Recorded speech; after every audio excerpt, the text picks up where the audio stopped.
Hello everybody and welcome to the Buckeye Readers Chat. I'm Nicole. I'm Krista. And today we want to talk to you about books and their adaptations. So books that have been turned into movies, books that have been turned into shows. And we have two specific ones that we're going to talk about today, but there are a variety out there and I'm sure you know many of them. So Krista, is there a book adaptation that you like? I like The Fault in Our Stars by John Green. The book itself is two teenagers with cancer fall in love, coming of age. It's a fun time. And thrown in with a tearjerker. I definitely cried watching the movie and reading the book. Yeah. And one of the things that impressed me most about the book is the character Hazel. Mm-hmm. It's actually based on a real character that John Green, the author, met at a convention years ago. Oh, really? Yeah, oh, that's so cool. I thought that was cool. It kind of gave a little bit more substance to the book knowing that. Yeah, that makes sense. So you said it's a young adult book. Do you feel like an adult could read this book? Unfortunately, adults or young adults, it's based on tragedy and deals with dying. And so, unfortunately, some of us have or will at some point in time experience having a family member be sick or pass away. And so I think whatever the age, it's something that people can relate to. Yeah, I've been meaning to read that one. I haven't read it yet, but I know I need to. I recommend it. Take a box of tissues with you, but I definitely recommend it. So how do you think it translated into the movie? Do you think they did a good job? Overall, they did a good job.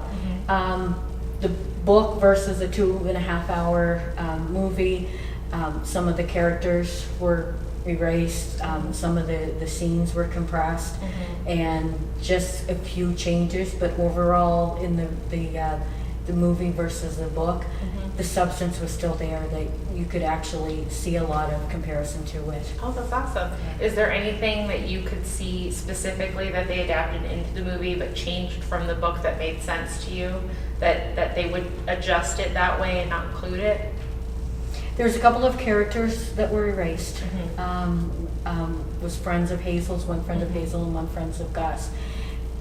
As far as the book was concerned, it talked a little bit about it. Hazel would confide in her friend, but it didn't have a major impact on the plot of the story or the true meaning of what the story was trying to. That probably helped cut down some time too. It did. It did. Gotcha. But it's a good book. Gotcha. I think it's a really good book in my opinion. That's awesome. I will definitely have to pick it up. One of the things that I try to tell people about books that are adapted into movies and shows is a lot of people we want it to reflect exactly what the book is, especially if you love it. And that's difficult sometimes when you're adapting it because you have to worry about the time it takes to include it into the show or the movie. Special effects you have to may include, especially if it's like a fantasy or science fiction adaptation of what you're looking for. So the way I look at an adaptation is I think it's adapted well when you do have that core message still there and you do still get those feelings from your characters that you got when you read the book. And so I feel like that's what makes a good adaptation. And actually that's what I love about my book, Coraline by Neil Gaiman, which is a juvenile book. And it's kind of a darker story, but it's really fun. A little girl named Coraline, she and her family move into a new house in a new part of town. She doesn't know anybody. She feels like her parents don't have time for her, so she explores the house. And she stumbles upon a hidden door where she goes into this alternate dimension where she has a new version of her mother and a new version of her father who pay attention to her and give her time.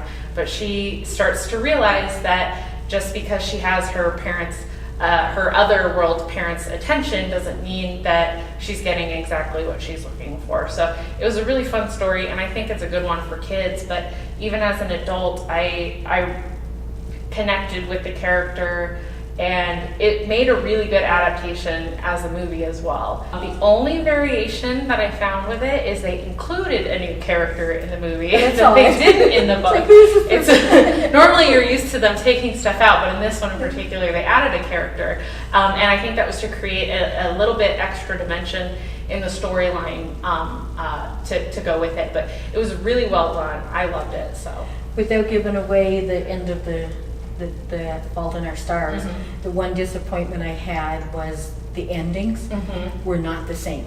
Yeah, we run into that a lot.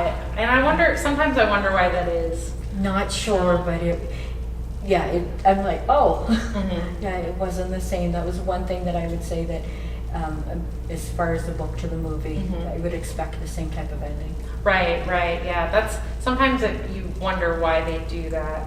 Yeah, it's bizarre. Get to check out the Buckeye Public Library website. We are doing no contact pickup through the library, so don't forget to place hold on your books. And join us next time for the Buckeyes Reader Chat. Have a great day. Thank you. Bye.